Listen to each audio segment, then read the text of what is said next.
ada 3 pilar penting yang diusung di dalam kongres ini. Yang pertama adalah pro perempuan. Maka kemudian nanti dituangkan di dalam Kongres Perempuan Indonesia yang tadi Kakak Jafar sampaikan sudah kita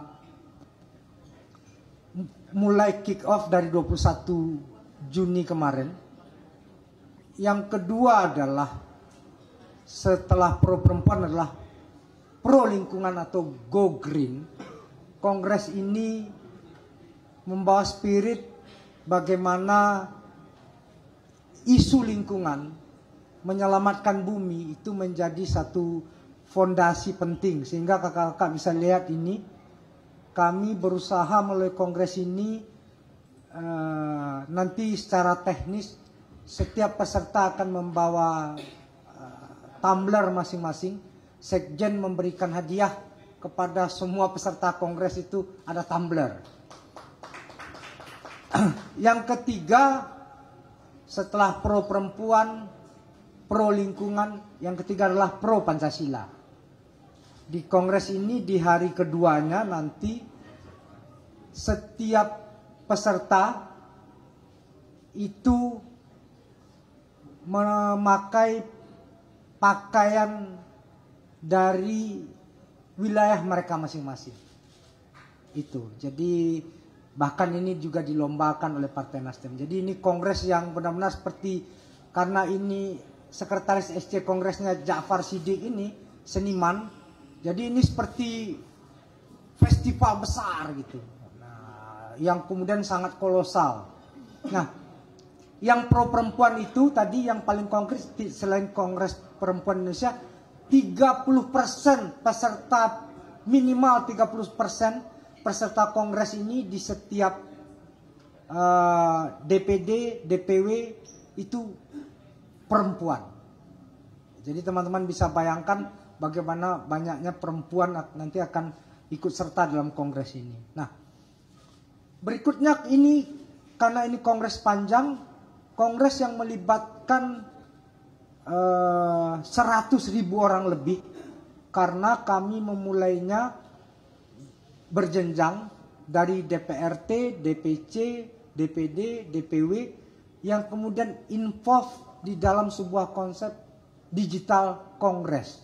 Jadi pra-kongresnya jadi panjang, melibatkan DPRT bahkan. Jadi kami sedang menyiapkan sehari itu ada sekitar 6 jam pra-kongres yang berupa meeting Zoom yang melibatkan semua ranting. Ini suatu proses yang kolosal bagaimana transformasi menjadi digital party itu terrealisir. Inilah kemudian menjadi momentumnya. Nah, nanti di sana kita akan melakukan banyak hal, apa laporan di setiap struktur, yang kedua selain laporan juga aspirasi-aspirasi. Jadi ada sebuah proses yang partisipatori yang sangat masif dan massal. Berikutnya kakak-kakak semua, selain digital kongres ini, hal yang paling penting SC sampaikan di kongres ini, nanti mungkin kakak-kakak yang lain akan sampaikan, ada kakak Martin, Kang Yoto dan lain sebagainya. Dan tentu Sekjen punya agenda luar biasa di kongres ini nanti, karena beliau yang langsung mengampu OC di bawah pengawasan beliau. Kami akan membuat sebuah gerakan 100.000 untuk kemanusiaan. Apa itu 100.000 ini? Karena solidaritas terhadap Palestina.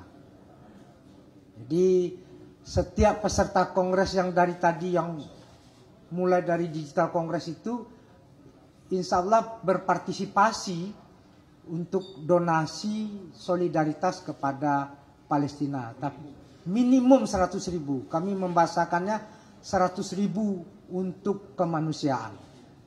Itu. Dan yang lain-lain nanti akan disampaikan oleh kakak-kakak semua. Selanjutnya saya serahkan mungkin kakak Jafar, Sekjen, untuk Sekjen mau jadi penutup epilog katanya. Karena honornya paling besar biasanya. Silakan Kakak Jafar. Baik, terima kasih Kakak Willy. Ada tambahan Kang Yoto, Kak Dosi, Kakak Martin, silakan. Baik, terima kasih Kakak Jafar. Kongres ini juga nanti dari SC akan ada 3 bagian.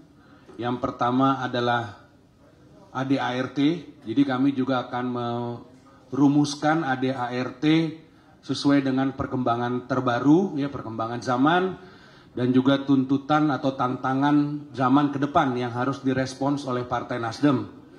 Yang kedua, kami juga akan merumuskan rekomendasi Kongres kepada seluruh pihak-pihak yang berwenang, termasuk kepada pemerintahan baru. Jadi dari rekomendasi Kongres ini kami akan menyusun agenda-agenda prioritas yang menurut Kongres Partai Nasdem menjadi satu common ground dari Partai Nasdem dengan seluruh stakeholder yang ada, termasuk dengan pemerintahan baru, untuk kita perjuangkan selama 5 tahun ke depan. Jadi diantaranya adalah bagaimana kita merespons persoalan ekonomi yang kita tahu sekarang juga masih cukup menantang, ya, di tengah keterbatasan fiskal kita. Juga persoalan politik dan hukum, bagaimana reformasi hukum harus dilakukan, dan juga reformasi terhadap lembaga-lembaga hukum untuk bisa lebih mendapatkan kepercayaan dari masyarakat, tetapi juga tidak terus-menerus, ya, mengorek-ngorek kesalahan yang sebenarnya sudah jauh di belakang. Jadi harus ada satu kepastian hukum agar apa? Agar hukum bisa berdiri dengan efektif, bisa ditegakkan, tapi juga tidak dijadikan alat untuk penyanderaan. Di antara lagi adalah bagaimana kebijakan fiskal kita, ya, yang lebih prudent, termasuk tidak terbatas, tapi termasuk kepada penggunaan bansos misalnya, agar benar-benar digunakan pada saat keadaan darurat. Jadi ini juga satu kebijakan fiskal yang lebih prudent. Banyak hal lagi yang tentu tidak bisa semuanya saya ceritakan di sini, tapi nanti harus dirapatkan oleh peserta Kongres untuk menjadi agenda-agenda prioritas dan common ground antara Partai Nasdem dengan seluruh stakeholder, termasuk pemerintahan baru yang akan mulai bertugas pada 20 Oktober 2024 yang akan datang. Jadi saya pikir itu tambahan dari saya kembalikan ke Kakak Jafar. Baik, terima kasih Kakak Martin. Kakak Sekjen, silakan. Ini. Terima kasih. Assalamualaikum warahmatullahi wabarakatuh. Karena nggak DPR jadi nggak biasa pakai mic, ya. Pertama tadi Pak Willy mengatakan akan mengundang Presiden Jokowi karena kita bagian dari pemerintahan 10 tahun setia, dicerca, dicaci maki, diusir. Akhirnya yang ngusir nggak keluar-keluar juga. Yang ngusir kita ternyata nggak keluar juga. Kemudian Presiden terpilih, kita akan mengundang beliau. Di sini semangat sinerginya. Kita akan mengundang beliau sebagai bagian dari Prakongres, lalu kita akan jabarkan nanti poin-poin apa yang kita bisa kerjakan bersama. Prakongres ini berlangsung sejak 21 Mei. Jadi kemarin 21 Juni itu sudah kick off. Setiap hari ada kegiatan, jadi ada seminar, ada simposium, ada diskusi panel, ada pameran buku, ada pameran alat-alat pertanian, itu pameran pendidikan, diskusi buku, berbagai media yang menegaskan bahwa Partai Nasdem satu-satunya partai di parlemen yang menempatkan perempuan 30%. Kita konsisten sejak 5 tahun yang lalu dan seterusnya. Nah, Kongres ini juga kalau Anda lihat SC-nya banyak sekali. Kalau selama 2 kongres sebelumnya itu yang namanya one team one car, para senior itu duduk terima laporan. Sekarang ikut bersinergi bersama kita. Jadi di SC ini ada one car, ada one team, ada dari berbagai stakeholder. Kita mau menjadikan kongres ini menjadi batu loncatan untuk konsolidasi utama berkaitan dengan pilkada. Karena pilkada itu momentum politik terbesar 5 tahun ke depan, setelah itu tidak ada lagi. Jadi nanti kita punya 2.202 anggota DPRD dari kabupaten, kota, provinsi sampai RI. Mereka nanti akan dibekali dalam prakongres ini, akan mendapat pembekalan dari SC.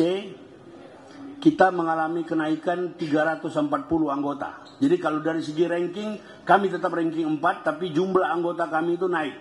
Dari 1.862 menjadi 2.202. Ekuivalen dengan 17-18%. Saya kira itu beberapa pengantar pernyataan saya. Hitungan yang tadi itu setelah PSU di Kota Ternate, kita merebut 1 kursi lagi dan kita menjadi ketua. Kemudian kita merebut 1 kursi lagi di Kabupaten Teluk Bintuni, kita juga jadi ketua. Jadi minggu lalu yang saya laporkan ke SC, sekarang tambah 2 lagi. Nah masih ada PSU lagi, kita nggak tahu akan ada penambahan lain. Saya kira demikian Kakak Willy, terima kasih. Baik, Kakak Sekjen. Berikutnya teman-teman media kalau ada yang mau bertanya silahkan.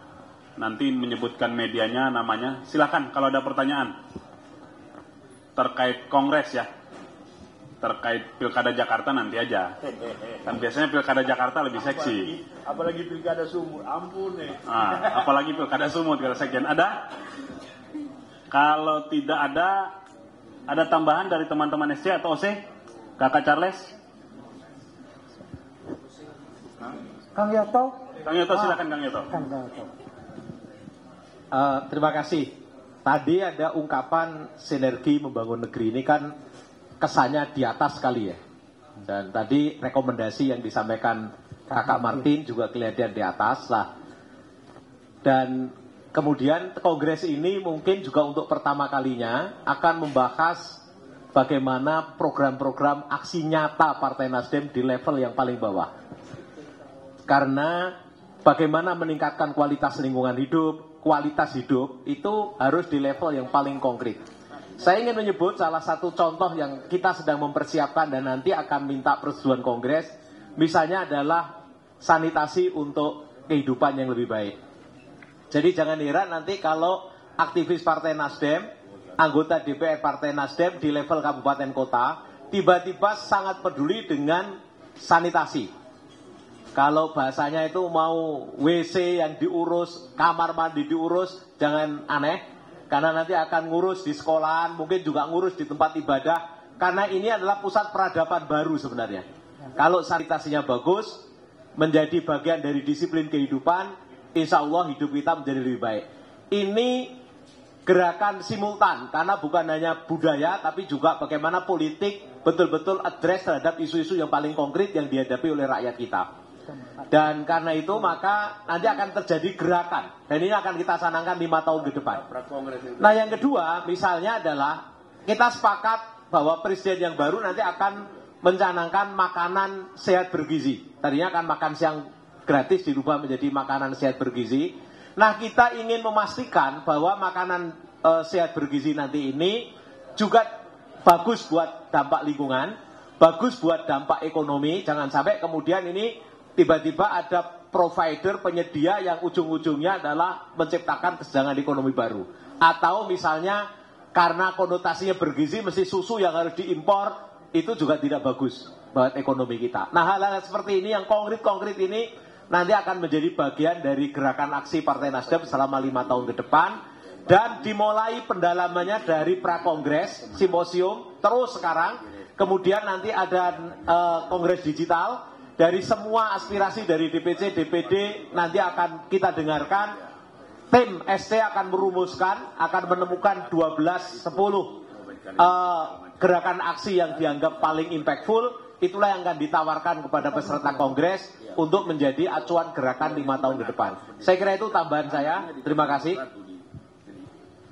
Baik, terima kasih Kang Yoto. Teman-teman ada pertanyaan? Kalau tidak ada, kita cukupkan. teman-teman SC yang lain ada tambahan? Atau OC? Kita cukupkan untuk sore hari ini, nanti kalau ada... Ada, silakan.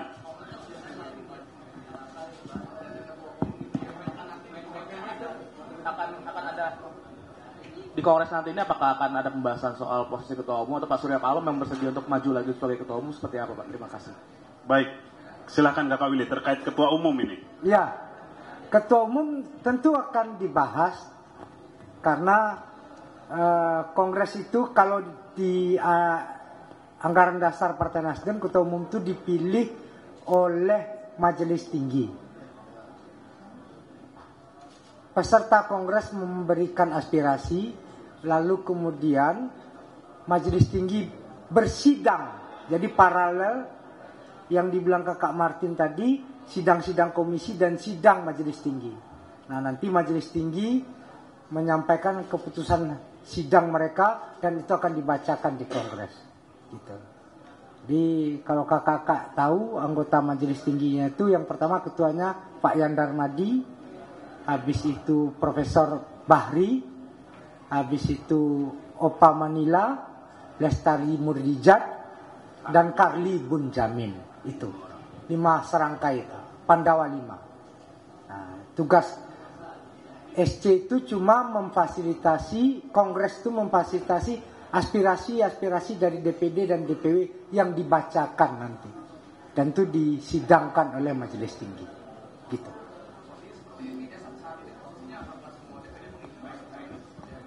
Ya kita nanti lihat di dalam prakongres dan laporannya itu. Jadi itu terbaca nanti dari laporan yang disampaikan oleh yang punya hak suara itu 2. DPD dan DPW.